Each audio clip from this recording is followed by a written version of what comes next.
Ini akumulasi 11 tahun itu. Ya 10 tahun era Jokowi dengan hampir 1 tahun era Presiden Prabowo Subianto. Jadi ini Prabowo betul-betul kena getahnya gitu. Ini semacam titik kulminasi kekesalan akhirnya pecah juga ketika DPR tidak bisa diharapkan, pemerintah tidak bisa diharapkan, tidak sensitif terhadap penderitaan rakyat. Jadi amanat penderitaan rakyat yang harusnya dipikul oleh mereka justru dipikul lagi oleh rakyat. Ini ada konflik elit politik menurut saya. Elit itu baik artinya rejim lama itu tentu yang tadinya dimanjakan, termasuk oligarki lama dimanjakan rejim lama, termasuk kepolisian dianggap sebagai anak emas bagian dari pemerintahan Jokowi. Ini pelan-pelan menurut saya tidak nyaman dengan pemerintahan Prabowo Subianto. Menurut saya kalau tidak dihentikan ini sampai Oktober ini akan terus berlanjut seperti yang diperkirakan. Ini akan meledak. Saya menyarankan di forum To The Point ini bahwa harus dibentuk tim pencari fakta untuk mengungkap kerusuhan ini.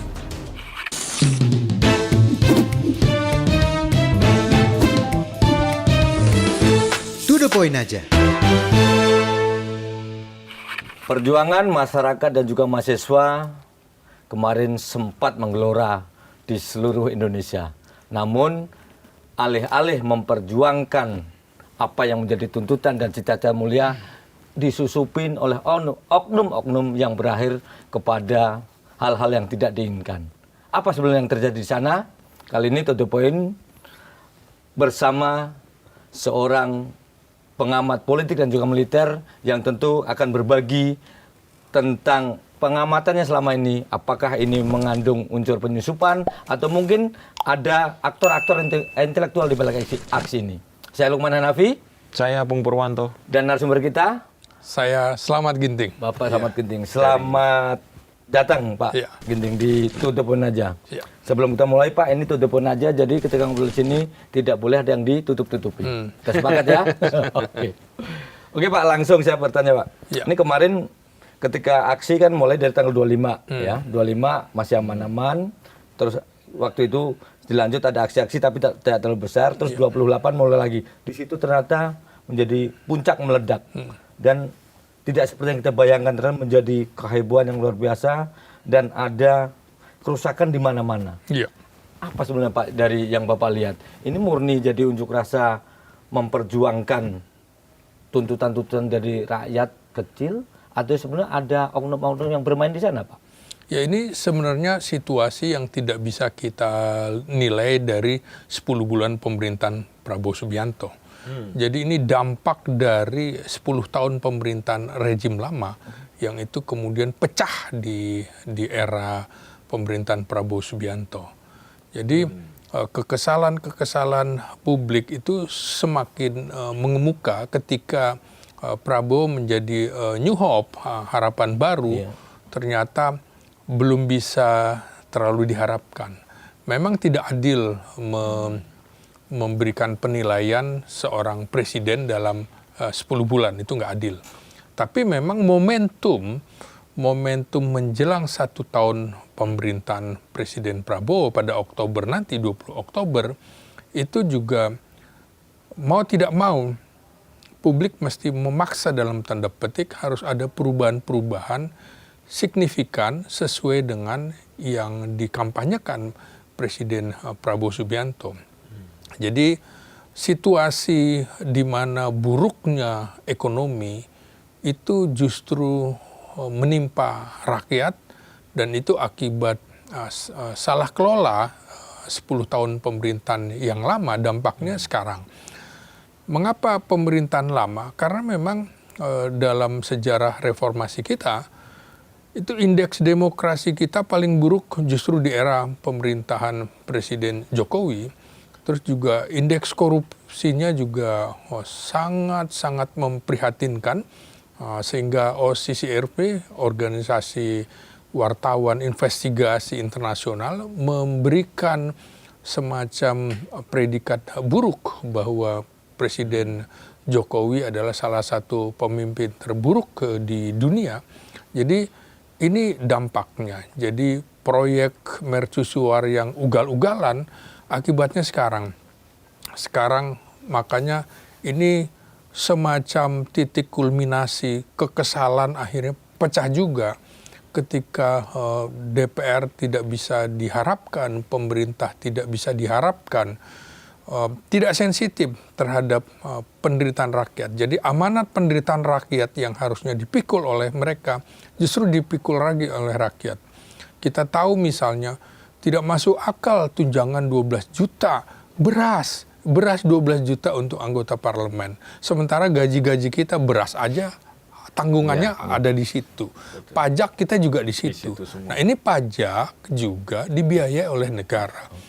Ini rasanya betul mengingatkan saya pada peristiwa di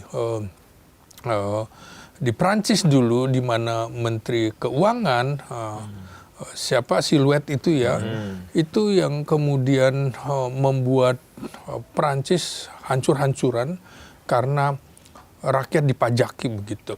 Nah, tentu saya ingat tokoh Mr. Clean Indonesia, di mana saya meliput waktu itu bagaimana Ma'ari Muhammad, ya, luar biasa betul. Saya berapa kali ketemu dia, sepatunya sama aja dengan kita, sepatu Cibaduyut begitu ya. Dan dia bukan majakin rakyat. Dia datang ke rumah Presiden Soeharto misalnya, ke rumah menteri-menteri, menyerahkan daftar pajaknya gitu. Jadi yang disasar justru harusnya elit, bukan rakyat. Jadi kemudian komunikasi yang buruk yang dilakukan elit negara, baik itu di eksekutif maupun di parlemen, itu juga menunjukkan pelecehan terhadap rakyat. Dianggap misalnya orang menuntut bahwa bubarkan DPR itu sesuatu yang wajar karena kekecewaan, dan itu bukan hal yang baru ya. Di tahun 59 tahun 60 DPR dibubarkan oleh Presiden Soekarno ketika dekret Presiden 5 Juli 1959. DPR hasil pemilu 55 itu diganti oleh DPR-GR, DPR Gotong Royong, dan juga Majelis Permusyawaratan Rakyat Sementara. Jadi bisa. Jadi tidak boleh kemudian dilecehkan dengan cara yang menginginkan pembubaran DPR itu adalah orang tolol sedunia. Itu jangankan mereka, kita juga marah karena mereka tidak bisa mengemban amanat penderitaan rakyat. Jadi itu merupakan titik kulminasi. Jadi kalau bilang siapa perusuh dan lain-lain, menurut saya kita harus bedah dulu. Masalahnya tuh apa? Jadi apinya yang harus dipadamkan gitu. Bukan, saya tidak setuju perintah Presiden Prabowo kepada Panglima TNI dan Kapolri untuk nindak perusuh. Bukan itu pangkal masalahnya ya. Saya catat di sini misalnya akar masalahnya atau apinya ya, yang harus dipadamkan. Sumber apinya pertama tentu saja ketimpangan pajak sosial dan ekonomi. Fakta ya. Kemudian juga ini juga yang menimbulkan karena dana jor-joran untuk proyek mercusuar eranya Presiden Jokowi, sehingga di daerah juga kemudian bagaimana caranya supaya ada keuangan. Dia naikkan pajak, PBB segala macam. Menurut saya juga seharusnya seperti pajak bumi dan bangunan, itu tanah kita, kenapa juga harus dipajaki segala macam. Itu sampai gila-gilaan 100, 200, 300 sampai 1000% begitu. Ini jadinya kepala-kepala daerah juga harus berpikir, akhirnya yang ditindas rakyat, sama dengan perusahaan-perusahaan juga yang ditindas akhirnya rakyat. Dalam kasus Kementerian Tenaga Kerja itu, buruh itu diperas, harusnya sertifikat K3 itu 270.000, akhirnya menjadi berapa? Menjadi 10 juta dan lain-lain. Nah, perusahaan namanya perusahaan nggak mau rugi. Maka digencatlah rakyat, buruh ya, seperti itu. Kemudian ada ketidakadilan fiskal itu tadi ya. Jadi bagaimana kita tahu ya, termasuk rekening saya yang nggak pernah dipakai gitu ya. 500.000 diblokir, ya ampun. Rekening dosen gitu kan, pengamat gitu ya, yang memang nggak dipakai. Dan itu untuk membuka aja harus juga bayar 100.000 kan. Berapa banyak orang harus membayar 100.000? Kok menggunakan memeras rakyat untuk kepentingan-kepentingan seperti itu?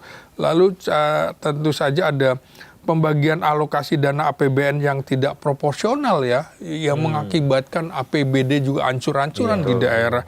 Lalu pembagian dana bagi hasil sumber daya alam daerah yang tidak adil, tidak fair, dan tidak seimbang antara pemerintah pusat dan daerah. Ini mengingatkan kita pada peristiwa PRRI Permesta. Karena itu ini berpotensi betul-betul membuat pecah belah bangsa kita, disintegrasi, akhirnya ada separatisme. Ini yang tidak dipikirkan oleh pemerintah maupun parlemen. Catatan berikutnya ada ketidakadilan hukum dan abuse of power. Banyak orang yang dalam kasus yang harusnya bisa ditunda malah segera dieksekusi. Kasus Tom Lembong di Kejaksaan Agung misalnya, langsung ditahan, langsung diperiksa. Sementara Kejaksaan Agung tidak mengeksekusi Sylvester Matutina yang memang menjadi bagian dari pemerintahan Presiden Jokowi. Ini kan abuse of power. Belum lagi pengaduan masyarakat kepada kepolisian dan juga kepada KPK. Jadi saya lihat ini kok jadi semacam, mohon maaf, komisariat Jokowi mania di kepolisian, di KPK maupun di Kejaksaan Agung. Ini lembaga negara, bukan lembaga pribadi. Terpaksa saya harus mengkritik sekeras-kerasnya karena sudah kita ingatkan bahwa akan terjadi potensi kerusuhan sosial apabila ketidakadilan ini diperlihatkan sangat menyolok dan juga terang-terangan. Nah, menurut saya juga tidak cukup dalam kasus kemarin menonaktifkan anggota DPR. Itu menonaktifkan tidak ada dalam aturan. Yang ada adalah ya PAW, pemberhentian, dan itu memang prosesnya lama. Ini juga kalau tidak segera diputuskan, ini akan bisa menimbulkan instabilitas politik yang tidak bisa kita bendung lagi. Belum lagi rakyat semakin tidak percaya kepada parlemen. Rakyat juga menjadi tidak percaya pada pemerintah. Artinya ada delegitimasi terhadap pemerintah, terhadap parlemen, terhadap penegakan hukum, terhadap aparat yang menangani bidang ekonomi. Hancur lebur kita.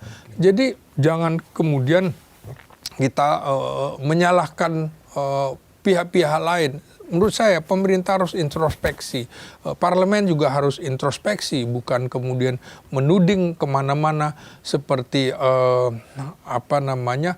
koboi sambil nembak di atas kuda. Jadi tembakannya mengarah kemana-mana dan rakyat menjadi korban seperti kasus kerusuhan yang kemarin. Itu sebagai gambaran yang bisa kita bedah nantinya. Oke.